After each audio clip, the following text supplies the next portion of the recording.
This is the business of sports. The business of sports can be intimidating or hard for a startup to break into. We really appreciate when our owners are actually there, with us through the journey. Teams, ours especially, have been very intentional to diversify at all levels of the company. I think we're in the golden years for the NFL and college football. Our demographic reach has continued to expand. This is going to be really unlocking the streaming platform for sports fans. Sports valuations are rising. We'll see when they peak. You don't have to be the best in your sport to make a whole ton of money. Bloomberg Business of Sports from Bloomberg Radio.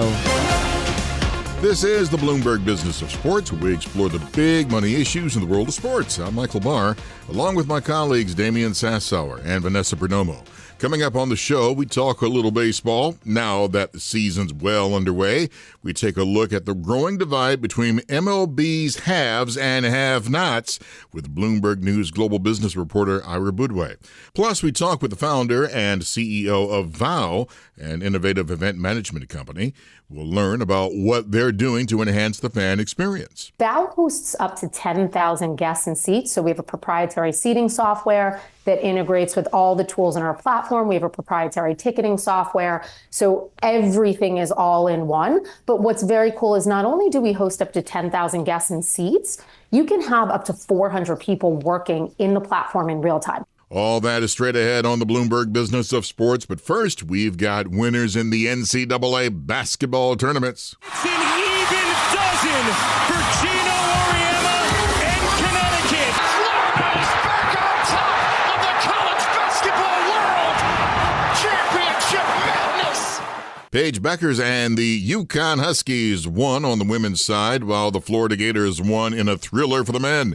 Sounds like a great time for Vanessa Perdomo. She recently did a write-up on Bloomberg's Bracket for a Cause and can take us through her final thoughts on this year's March Madness. So it's the 10-year anniversary of Brackets for a Cause that we do here at Bloomberg, and it's just a mix of, lots of people who have big money and they want to, put it in and they actually raise money for charity. So it's a $20,000 buy-in. They each have a different charity that they vie for. And it's CEOs, it's hedge fund managers, VCs, everything like that. And this year actually saw the first ever back-to-back winner for the men's bracket, the Bumble founder, Whitney Wolfe Herd. She's said before that she can't give away her secrets, doesn't like to give away her secrets in filling out her bracket. But a couple of other people I talked to, the women's bracket winner, Jeffrey Taupins and George Walker, they tied for, they both had 211 points. This was a different year for the brackets, and a lot of people had the higher seeds going further.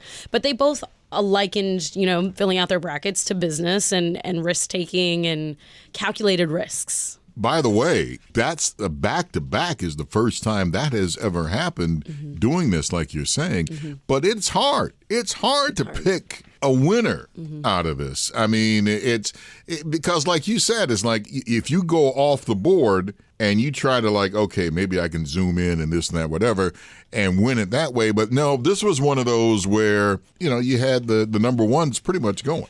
Yeah, this was the first time since 2008 that all number one seeds made the Final Four for the men's side. And, I think one of the reasons we've seen that, a lot of people are likening it to NIL and the transfer portal. And, now mid-majors are losing their players after a year or so. So we're seeing a lot of that. But obviously the top seeds were just really good this year. But I think one of the interesting things for Whitney winning again was she didn't get swept up in the Duke bandwagon that I got swept up in Cooper Flag and that. So that was another reason why I didn't do too great on the men's side.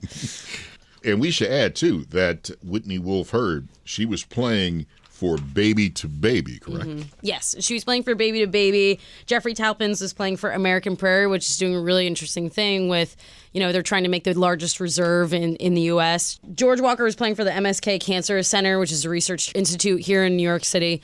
So obviously a lot of these people are just playing for really, really big charities that they have a lot to do with overall year round. So it was good for them. And because of Jeffrey and George both tied, they got first place and second prize split between their two charities. When you fill out a bracket, folks, and I've always said this, we have to wait till next year to do it again. I like to fill it out in reverse. I like to fill out who I think is going to win. That's how I filled out the women's bracket, because I thought, okay, UConn's going to win it, and then I went in reverse the other way. I had Auburn going all the way, which, well, we know how that came out. Yeah. I think, obviously a lot of people were split between UConn and USC, and obviously South Carolina has been at top of the women's bracket for a long time. So I think it was easy there, but I think a lot of people, obviously, including me, had USC going far because of Juju Watkins.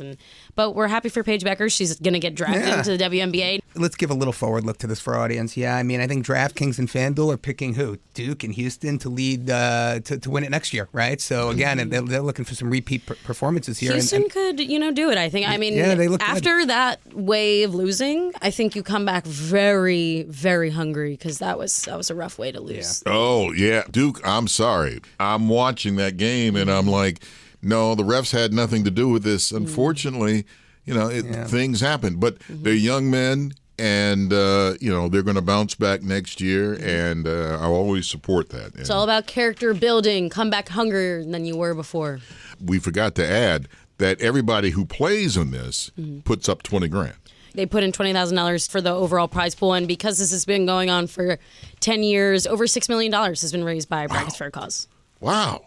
Very good. I wish I had that money to right. Actually, Douglas, who was overall globally, said, he reached out to me and said, great story. I was so excited to get the top score overall. But he said, hopefully one day I can be a part of that. I can be a part of the giving up $20,000 for charity and really have some skin in the game. And I think that it's a really fun thing for the CEOs, for the managers, for everyone who's involved in Brackets for a Cause. I think they love to do it. People do it. Clearly, Whitney's done it, multiple times, winning back to back. So I think people like to come back to it. It's more fun even when you have skin in the game for someone else. You're donating money to a good cause. In one thing that we were looking at, Vanessa, and we were talking about how the NCAA, how they're doing well in with the ratings and that's going on, but they also had a settlement with involving NIL, and hopefully this will bring a path toward at least giving the money to people who said, hey, we couldn't make any money because you guys held us back, college athletes, and now there's been a ruling in that. Tell us about that. There hasn't been a ruling quite yet. On April 7th, there was another hearing, and the federal judge basically kind of nodded her head and said, this will most likely be approved, but there's another hearing, I believe, in either June or July, where she will make that final decision.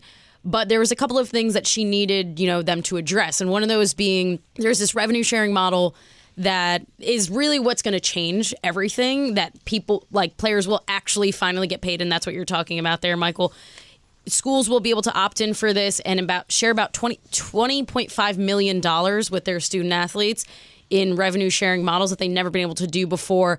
But the problem there is that not everyone, makes money, and now they're going to have to give money to the players and know how to sparse it out. So there's threats to Title IX that because they're going to give most likely a lot of money to football players and men's and women's basketball players. And then they want to make sure that addressing Title IX, they give scholarships to every player on a roster, which means any sport. But the problem is colleges can't really afford to do that. So the threat was players are going to start getting cut. I played college soccer. Yeah. The way that it works for women's college soccer, we get 12 scholarships or so, and they sparse them out through the team. I mean, you can't really make a soccer team with 12 people. So we had about a roster of 30 players. A few players were walk-ons. They didn't have scholarships at all, but most of us had partial scholarships, and then they're made up with whatever else they can be made up with. But the problem is they want the whole 20 to 30 people to have full scholarships. And that's where there's a miscommunication. And they think that that's where a lot of the tension could come from. And the judge wants them to rule that grandfather in the players who are already on rosters and things like that. Can you imagine if you had NIL when you were playing soccer? I think about it a lot, and I think about it. I talk to other, college players. My step siblings also played in college, and they played revenue generating sports. Yeah, they played. My stepsister played basketball at Georgetown, and my stepbrother played football at BC. So he would have made some money. Okay, so we talk about it a lot. I mean, I personally, as a women's soccer player, I think I would have had to hustle really hard to, make money, because we don't really see a lot of women's soccer players getting those sorts of deals. But hey, if it was a possibility, I would have made that hustle. You know what I'm saying? Like, I would have made it happen. And it all depends on the market you're in. I played in Pittsburgh, and I could imagine a lot of Pittsburgh, companies are really, focused on having Duquesne players out at, things and meet and greets and things like that. And I would have done anything I could have just to get a little bit more money, because we couldn't really work. We can't have jobs. No, I mean, but you could have, like, and that's what a lot of NIL people are doing now. It's like, Vanessa Perdomo for the Ford Mustang. Yeah. And you could have done that, and now you're driving around in a Mustang. Yeah, 100%. I mean, that's what we see with, like, Livy Dunn, who's the gymnast at LSU. She's one of the only gymnastics, athletes who's that high up. I think she's third overall in NIL, $3 million or something is her net worth. Right. She just made it her own and really, really went for it. And that's what you got to do. We see some players who are walk-ons, getting deals, and it's all about the hustle. It's all about the hustle, unless, you're a basketball player or football player at a power conference and you don't really have to do anything to make that money. But good on you, because you deserve it, actually. And it's about name, image, and likeness. But I don't quit, because you got to build the name first to make name, image, and likeness. Yeah, I think that's the hard thing that we're seeing again with this March Madness in particular, that was a little bit affected by that. 7 out of the 15 players that were all on the All-American, Associated Press were players that went to mid-majors and then went on to bigger schools after that. Right. And I think that those mid-majors were just, struggling to pay them what they could. But with revenue sharing, we're going to see that maybe those mid-majors that are basketball-centric, like a Big East, like an Atlantic 10, that don't have to play football players, they're going to be able to compete with those. So maybe we'll be able to see that eventually get back, up into, they'll start happening again. But this year was a rough year for the mid majors. Check out Vanessa Perdomo's latest reporting on the tournament and brackets for a cause now on the terminal and at Bloomberg.com. Up next, we turn to the baseball diamond and the growing divide between the league's wealthy and the teams trying to get by. For Vanessa and Damian Sassower, I'm Michael Barr. You're listening to the Bloomberg Business of Sports from Bloomberg Radio around the world. This is Bloomberg Business of Sports from Bloomberg Radio. This is the Bloomberg Business of Sports, where we explore the big money issues in the world of sports. I'm Michael Barr, along with Damian Sassower and Vanessa Perdomo. The MLB season is well underway following an offseason that saw some of the league's top teams last year, the New York Yankees, Mets, and the Los Angeles Dodgers, adding big-name stars to their rosters and spending a lot to do so. It's adding to a growing divide between the haves and the have-nots of baseball. Bloomberg News global business reporter Ira Boudway did some reporting on that lately, and he's here now to take us through it. Ira, welcome back to the Bloomberg Business of Sports. Always a pleasure. Hey, you wrote a great article. You talked about no easy way to fix Major League Baseball's wealth gap. Obviously, the big teams, you've got the Yankees, you've got the Mets, you've got the Dodgers. And then on the lowly end of the scale are teams like the Pittsburgh Pirates. Talk to us why we have such a gap. I mean, I guess I look at it like, okay, you have people in the world that are rich that can afford a Porsche. Then you got people in the world that are doing okay and maybe can afford a Lincoln. And then you got people like me that can just afford a Chevrolet Vega. So, I mean, it seems like that's the same setup for baseball teams. Yeah, in a way, you're right. It's like somebody went in and bought a Volkswagen and is trying to race the people who bought a Ferrari, in the same field of teams. The revenue for the Dodgers or the Yankees just far outpaces what teams in, with what the Pittsburgh Pirates can bring in, or even the Milwaukee Brewers or the Tampa Bay Rays, Baltimore, you name it. There's a lot of teams that just don't have the revenue because baseball is a sport that depends on local revenues in large part. You get ticket sales and you got your regional TV deals, and those are local. Those are for that team mainly. So it just sets up a huge imbalance that's coming to the fore because now you're seeing that gap open up in what they're spending on payroll. And the fans look at that and they go, well, I start spring knowing I'm not even in this race. We can't keep up. And by the way, Vanessa, I don't want anybody from any of their teams coming at me with a torpedo bat and slapping me upside the head. No, you don't want to get hit with one of those, I don't think. Seems like they can hit pretty good. I mean, I'm just stating, the obvious here about money. I think they know it too, though. And one of the things that I thought was funny in the piece you wrote, Ira, is what Hal Steinbrenner had said to you that even they can't compete, even the Yankees can't keep up with the Dodgers spending. And I was like reading that as a Yankee fan, a little annoyed. And then I could imagine fans of other teams being annoyed, like, what are you talking about? You could if you wanted to. So how does that even work? Him saying that, I mean, they're still the most highest valued team in baseball. Yeah, I mean, he said that on his own network, to be clear, on Yes Network. But he, I think a lot of people heard that and raised an eyebrow. Certainly Yankees fans after, he said that after Soto went to the Mets, right? He lost out on that bidding war. You look at the Yankees and, any team technically can deficit spend, right? Mm-hmm. Steve Cohen, I'm not sure, is balancing the books right now in the Mets. So if Hal Steinbrenner wants to lose money or lose more money, then he could, right? But the question is, like, what is reasonable to expect of owners? Like, where are their limits? You look at the Pirates. Their owner is apparently losing money year over year a little bit. They've been taking on debt the last 3 seasons, according to local reports, right? So that's what the fans would say is either keep taking on more or sell the team because this isn't working. But you could argue that they need some help to restructure this whole thing so that it can work for people like that who are rich but not mega rich, who have good markets but not great markets. Shouldn't it be possible for teams to compete without going deep into debt? Or what is the model here? I mean, Ira, this article's amazing. There's no easy way to fix Major League Baseball's wealth gap. That's Ira Boudway. And here's the interesting thing. I can't believe anyone's reading it because all Ira does is beat up on the Pittsburgh Pirates. And let's be clear, this is nothing new. The Pirates are 1-5 this year, 6 straight losing seasons. I think they've had a losing season in 28 of the last 32 years. This is nothing new. And by the way, the Players Association isn't going to change. They're not going to put a salary cap in, as you rightly point out. Tony Clark is not amenable to putting a salary cap in to stop the bleeding. So my question for you is, what, if anything, is left to change the endemic wealth gap in Major League Baseball?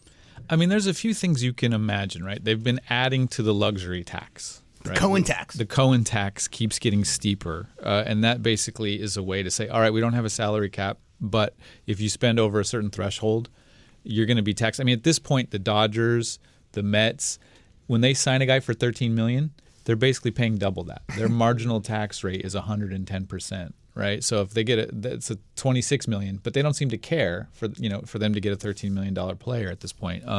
So that's one avenue. You could keep trying to push that lever to see where Steve Cohen's pain threshold is.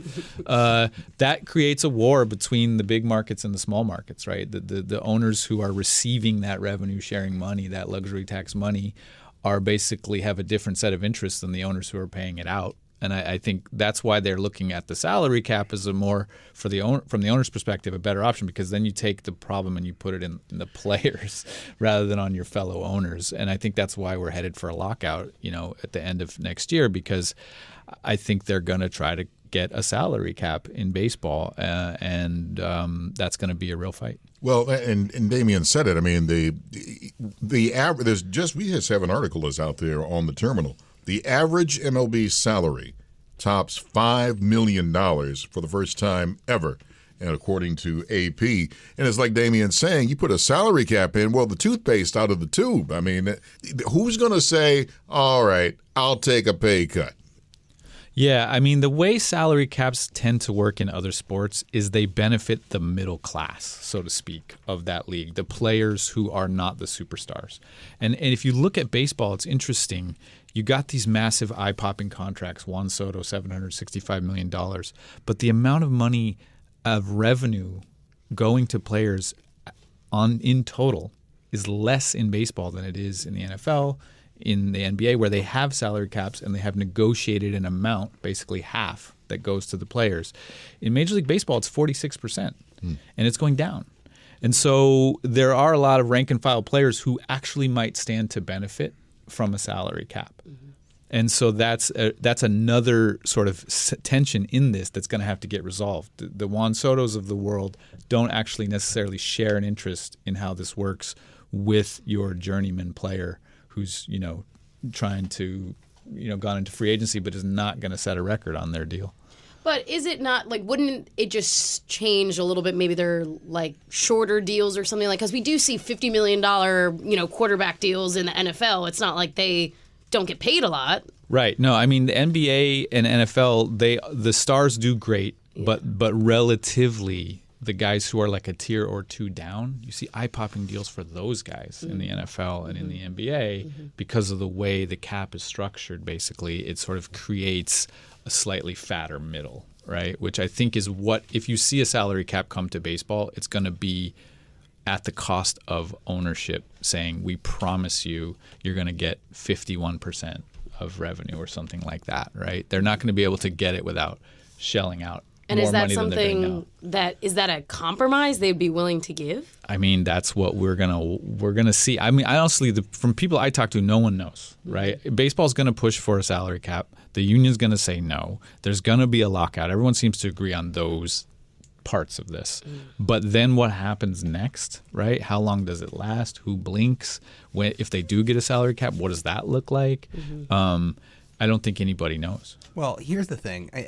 There has to be some sort of a blueprint here. I mean, there are teams out there in recent memory, like the Royals, like the Devil Rays, the Tampa Bay Devil Rays, that have won the World Series championship, and they are small market teams, right? Now, riddle me this: is it just that ownership for those ball clubs are willing to spend, on par with the Yankees, or maybe it's something because the Devil Rays play in the AL East, they're getting incremental revenues from playing the Red Sox and the Yankees. I mean, I'm just trying to wrap my brain around why the Pirates are stuck in this 28 of the last 32 years they've had a losing season, and no one seems to be taking notice. I mean, I guess people in Pittsburgh are taking notice of it, but who cares about them? No, I mean, Ira, seriously, is there a recipe? People care. It's the best stadium in baseball. It is a shame. It's a great franchise with a great history. But yeah, I think one answer is Moneyball, right? Be smarter. But obviously, not everyone can be smarter, right? The definition is you're at a level above in your ability to identify talent and develop it and make smart transactions. I think being smarter, can get you. The Rays are proof that you can do it on a consistent basis. But even they haven't won the World Series. And if you look at which teams are, last year in the NLCS. Right, and the ALCS, who were the teams, right? Who was in the World Series? There is an opportunity to sneak in there. The Orioles had a great season a couple years ago. It's not like it's impossible with a little bit of luck, right? And some smart ownership. You can have moments as a small market team where you get in there, but the imbalance is getting to be, I think, pretty glaring, right?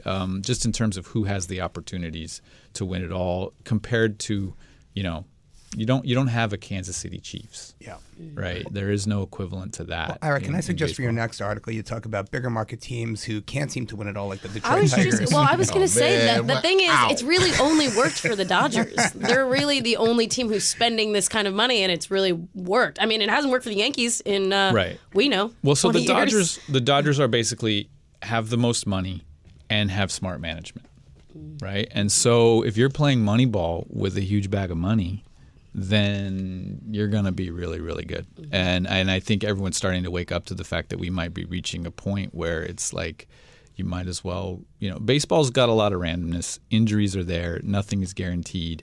But you just look at it right now and you go, well, if they're healthy, they're going to be there in October, right? You don't really need to play the season. I know we're out of time pretty much, but I got a creative idea on what maybe the smaller markets can do. And that is, and I think of Paul Skeens. I mean, you talk about a pitching ace. It's great for the Pirates.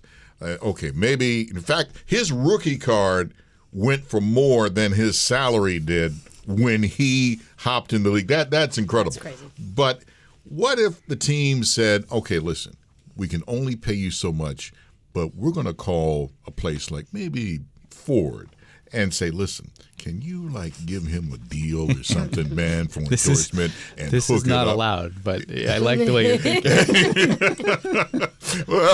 well, see, I'm always on the down low. You can see what happens here. But anyway, Ira Boudway, thank you, my man. We appreciate you coming on the Bloomberg Business of Sports. We appreciate it. Thank you. Check out his latest work now at Bloomberg.com and on the terminal. Up next, we take a look at how an event management company is looking to enhance the fan experience. For my colleagues Damian Sassower and Vanessa Perdomo, I'm Michael Barr. You're listening to the Bloomberg Business of Sports from Bloomberg Radio around the world.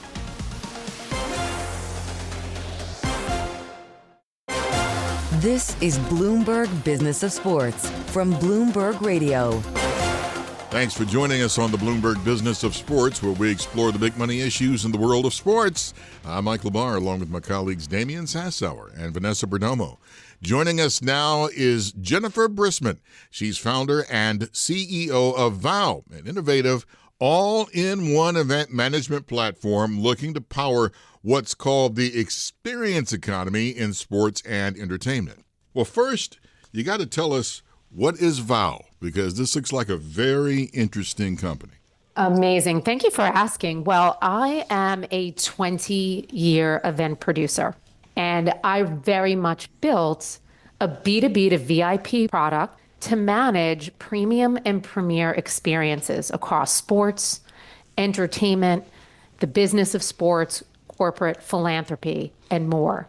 So our all-in-one system allows event professionals to be superheroes, to essentially have an end-to-end interconnected tool that unifies event management, so managing the details of an event, as well as people management, so what we call fans, guests, participants. It allows an organizer to manage all of these things at scale, and in a guest or a fan's hand, it puts an engagement app to drive an end-to-end experience for that guest. So that's what we're doing over here, and we're modernizing how event pros plan, and we are making it more elegant and elevating the guest experience at unbelievable scale, and really ensuring that everybody going to any gathering anywhere feels like VIP. And that's really what our value system is, and that's really what we're driving towards. Jennifer, I'm curious, what was missing in the market that you felt like when you were planning things that you really needed, and what you're doing for these planners now? What I found was missing was the ability for an event professional to engage them right, as opposed to just hitting their inbox with email after email after email, or just touching them with a flat ticket. And there's a whole journey of things that if you are going to an NBA game, if you're going to an investor day, if you're going to South by Southwest, you are a guest and you need stuff, not just stuff when you enter the facility or the venue or the arena where they hit you with point of sale, point of sale, point of sale. You need things. You might need hotel, nightlife, dining, parking. You might want to have a sense of where your colleagues are staying, if you're a speaker, or what suite you're going to. And so VOW really takes what, in my opinion, is a really 1990s experience that we all have when we attend live events and VIP gatherings. And it really blazes it into the future. And it also uses your data in the right way. So right now, when you guys are going anywhere, you guys are getting hit over and over again by emails, whether from the brand, whether from the stadium, the event organizer. And VOW really changes all that. It's really there as a personal assistant in the palm of your hands to elevate and blaze your guest experience. So what I found as an event organizer is the only way that I could touch my guests or my fans or my attendees is just to hit them more on email. And that's just not the right way to go.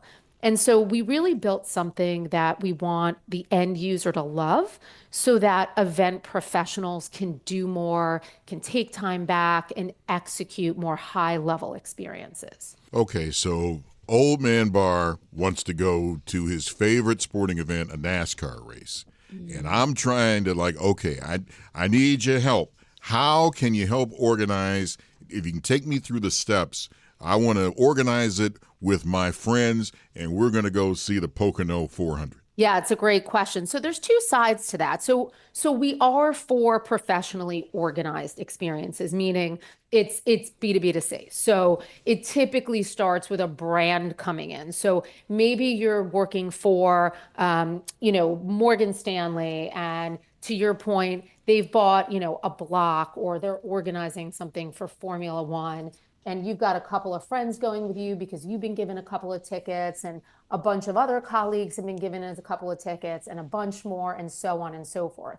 And so an organizer will come in and they'll go ahead and manage the event details in our product, and then be able to ship you a guest-facing app and say, this is know before you go. It's everything you need. So in there for you and your friends, you're going to have everything around where you need to park, where you need to go, a timeline, a venue map, everything. And it's intuitive, it's real time, it's in the palm of your hands. But more than that, today we are a guest experience app, but tomorrow you're going to be able to talk to Val. You're going to be able to say to Val, hey, I'm going to Formula One with a bunch of my friends. We're 6 people, we need 3 hotel rooms. Can you tell us the best places we can stay? Great, Val, of course. And then Val will help you book that experience. Do you need parking? Do you want a place to dine? Do you want to know where a lot of other groups are dining nearby with similar interests? So it's moving you to a place where you can interact with it, as opposed to, if you and your friends or you and your wife did that transaction and you bought those tickets to Formula One, you then have to go shopping for hotels. And when you were done that and you had a very mediocre experience on Expedia, you then kind of search on OpenTable or Resy for dinner experiences. And you kind of piece this journey together, kind of blocking and tackling, kind of like Mario Brothers, moving between all these different functions. We really roll it up in the palm of your hands. And we kind of take this flat, let's call it ticketed experience, and we really elevate it. Jennifer, I'm looking at your app now, and it looks awesome. I mean, the seating charts and the access passes and all this stuff. But this is the business of sports, and we need to know about your business model. How are you guys making money providing this application to, your stakeholders, number one? And number two, you mentioned something really interesting, right? The ability to, collect data or collect information from third-party providers and vendors and what have you, and be able to offer that through your app. And so, I'm just trying to wrap my arms around is sort of the moat that you're trying to create around your company, those proprietary relationships and the access to their data, or is it something more? So as far as the pricing structure, we have a traditional SaaS business model. We engage brands, the biggest brands in the world, and they come on and they pay an annual subscription fee to use Vow. It's a premium product, so it's at a premium price. And in doing that, they have a B2B to VIP trusted platform to manage event details. But we do have this really interesting hub in what I call the business of sports. So kind of building alongside what I would call the decision makers in the sports arena for everything that happens across sports, right? Sports has a huge corporate sector to it that keeps it moving and grooving. We have a SaaS fee for our brands. They come in and pay us. And what's nice about how they use Vow is today, Vow hosts up to 10,000 guests and seats. So we have a proprietary seating software that integrates with all the tools in our platform. We have a proprietary ticketing software. So everything is all in one. But what's very cool is not only do we host up to 10,000 guests and seats, you can have up to 400 people working in the platform in real time. There's very few save buttons. You don't have to share logins. This is a really big problem throughout both the event management and the ticketing space. So you wouldn't believe it, but there's a lot of legacy technology on the back end where you're paying what we call per seat, right? You're paying for a number of access passes. So 4 people on your team, 5 people on your team. We say, nope, that's not the future. The future is all the stakeholders working in real time. And that includes everybody within your primary team, all of the stakeholders you could collaborate with. It could be across agencies, boots on the ground. It could be marketing. It could be ops. It could be public relations. It could be a broadcast team. anything you need, your check-in teams, all live, all real time. And the system can handle that much movement. So that's how we tackle that side. To answer your question about the data plays, right now, your data is being cannibalized no matter where you go. If you walk into any stadium, anywhere, and you buy 2 kids' sweatshirts, the next thing you're going to get in your inbox is emails for Disney on Ice. That's just how the world works. Everything is about point of sale. Everything is about commerce. Your data is being used, being sold to third parties. On Vow, we take such a different view of data. And yes, it's a moat. The data belongs to the brand, to the organizer, but you as a guest, you are a single profile no matter where you go. And because Vow isn't just, let's say, a Ticketmaster application, because Vow is for all experiences everywhere, you are that same person, so you will get an experience tied to the event, but more important, tied to you. So your data is used to make your experience better for that particular event. But everywhere you go, it's learning and getting more predictive, more powerful, stronger for you. Does that make sense? It sounds like you guys plan this out and you make it a super duper experience. We do. And I do think, and this really is my position and shapes a little bit about how I think and I build this company, I do believe that the ability to break through and cannibalize people's data once we're about 5 years out from now is going to become leaner and leaner. And so if you don't offer not just better fan engagement, right, which is what we call it today, what I am talking about today is just pure data play, fan engagement, right? We see that you love this platform, so we're going to push you to these 3 other platforms. We see you like these 2 things and you bought them point of sale, we're going to push you these 3 more. And it's all about pushing things to you. We take a different position on you as a guest, as a fan, as an attendee, as a participant. I don't care what I call you.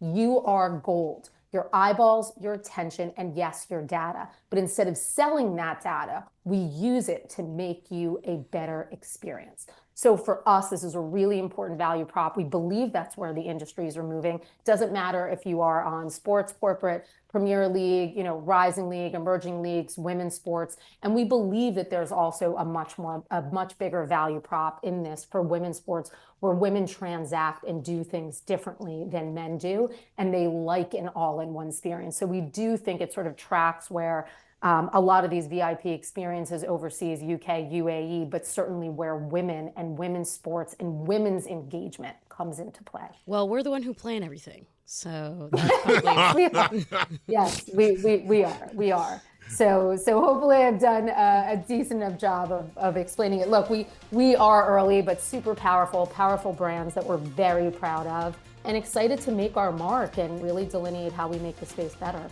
Our thanks to Jennifer Brisman for joining us. She's founder and CEO of Vow. Thank you for joining us. For my colleagues Damian, Sassower, and Vanessa Perdomo, I'm Michael Barr. Tune in again next week for the latest on the stories moving big money in the world of sports. You're listening to the Bloomberg Business of Sports from Bloomberg Radio around the world.